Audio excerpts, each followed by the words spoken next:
I once went up the Hudson to a party at a friend's house, and on the way back I was on the train with a person, and he asked me where I lived in the city, and I told him I lived, you know, on the Upper East Side, and he asked me where, and I told him I lived at the corner of 80th and Park Avenue, and he asked me in which apartment building, and I told him which apartment building. He asked me which apartment, I told him which apartment. He said, I used to live in that apartment,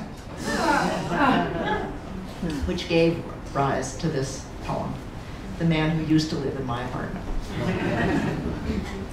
Are the shelves, he wants to know, still there?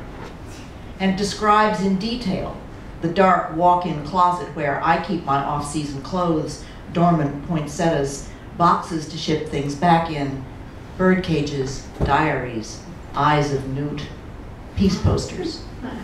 Who is this Thane, this friend of a friend, sitting next to me now on the train back into the city, asking, how did you solve the rounded window problem? Shades that pull up from the bottom, I tell him, as if it was any of his business. I hardly ever pull them up. We changed the subject. Kitchen, bedroom, bath. He haunts me like the ghost of Macduff, persistent, pushy, dying to repossess the apartment. I can't make the closet door stay shut. Inside, a ruckus like an argument erupting. Pipes burst, walls crumble, blue sky shows through. Weeds, frogs, roof tiles, poppies, and buttercups.